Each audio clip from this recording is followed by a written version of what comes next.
पठित काव्यांश कक्षा 10 के लिए। अपठित काव्यांश है कक्षा 10 में, वो अपठित गद्यांश की तरह ही 5 प्रश्न है।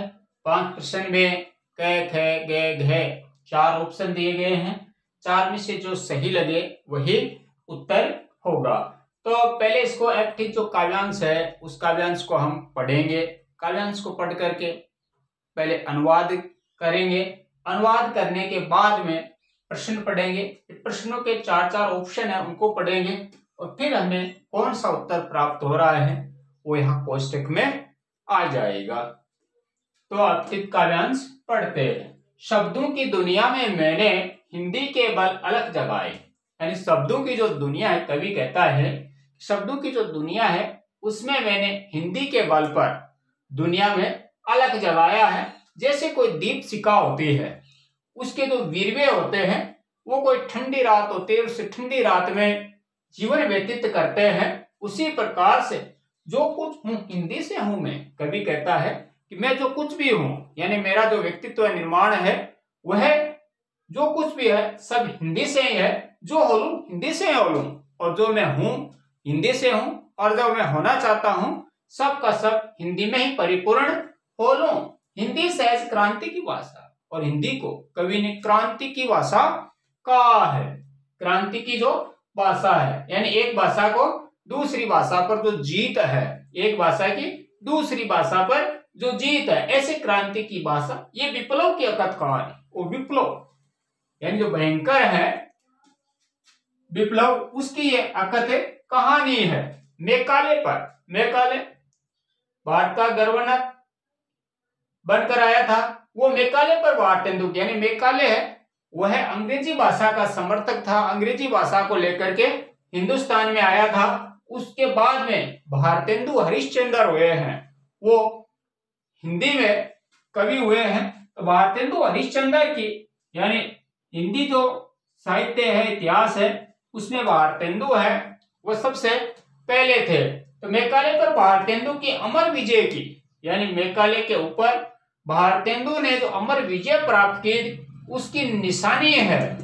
शेष गुलामी के दागों को जब धो लूं हिंदी में धो लूं। और शेष जो गुलामी के, अब भी भारत के ऊपर जो गुलामी के दाग लगे हुए हैं, यानी अंग्रेजी भाषा के रूप में जो अब भी अंग्रेजी भाषा को अपनाया जाता है कहीं कहीं, उस अंग्रेजी भाषा के जो दाग हैं, कलंक है, उनको मैं धो लूं। कवि कहता है कि उनको मैं हिंदी से उनको धो लूं, अर्थात सब जगह हिंदी का विकास करके, और यानी हिंदी विकसित करके मैं जो गुलामी है उसको हिंदी के बल पर धो लूं। ये है अपठित काव्यांश। और अपठित काव्यांश में पहला क्वेश्चन है, निम्न कविता में कवि का स्नेह है, स्नेह यानी होता है प्रेम, यह प्रेम किसके प्रति व्यक्त हुआ है? पहला है राष्ट्रभाषा के प्रति, राजभाषा के प्रति, मातृभाषा के प्रति, या हिंदी के प्रति। तो हिंदी कवि है वह स्नेह करता है, प्रेम करता है हिंदी भाषा से, तो इसमें आएगा घ, उत्तर घ सही रहेगा, हिंदी। दूसरा है, कवि ने हिंदी को किसकी भाषा बताया है? कवि है उसने हिंदी को किसकी भाषा बताया है? क में लिखा है जोश, ख में लिखा है क्रांति की, ग में लिखा है युद्ध की, और घ में लिखा है संग्राम की। तो ये जो काव्यांश पढ़ते हैं तो हिंदी है वह हिंदी सहज क्रांति की भाषा। हिंदी किसकी भाषा है? क्रांति की। तो इसमें ख उत्तर सही रहेगा। तीसरा प्रश्न है कि मेकाले किस भाषा के समर्थक थे? मेकाले पर भारतेंदु की, मेकाले अंग्रेजी भाषा का, भारतेंदु हिंदी भाषा का, भारतेंदु हिंदी का। तो मेकाले है वह किस भाषा का समर्थक है? हिंदी का पहले में, दूसरे में दे रखा है अंग्रेजी का, तीसरे में दे रखा है फ्रेंच का, चौथे में दे रखा है जर्मन का। तो बताइए कौन सा उत्तर हो जाएगा? पहले में, यानी जो मेकाले है वो है अंग्रेजी भाषा का समर्थक था, और इसमें आ जाएगा ख, उत्तर ख सही रहेगा। उसके बाद में है, कवि ने अपना व्यक्तित्व किससे निर्मित बताया? चौथा क्वेश्चन है कि कवि ने अपना व्यक्तित्व किससे निर्मित बताया है? पहले में दे रखा है देश से, दूसरे में दे रखा है अंग्रेजी से, तीसरे में दे रखा है हिंदी भाषा से, चौथे में दे रखा है क्रांति से।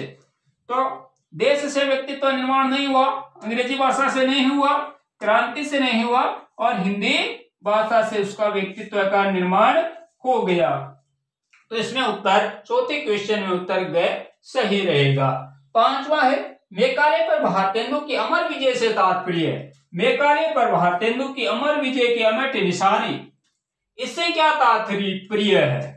अमर विजय की अमिट निशानी यानी मेकाले है, उसके ऊपर भारतेंदु ने विजय प्राप्त कर ली, यानी अंग्रेजी पर हिंदी ने विजय प्राप्त कर ली।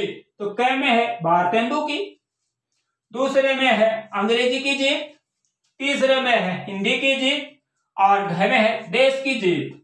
तो मेकाले के पर भारतेंदु की जो जीत हुई यानी अंग्रेजी पर हिंदी की जीत, तो इसमें उत्तर आ जाएगा हिंदी की जीत, और ग उत्तर सही रहेगा। इस तरह से हम कोई भी काव्यांश होता है उस काव्यांश को पहले पढ़ करके फिर जो चार ऑप्शन दिए हुए हैं उनमें से मिला करके, और फिर जो हमें सही उत्तर प्राप्त हो उसको आप कोष्टक में दर्ज कर सकते हैं। इस तरह हम 5 में से 5 अंक है वो प्राप्त कर सकते हैं।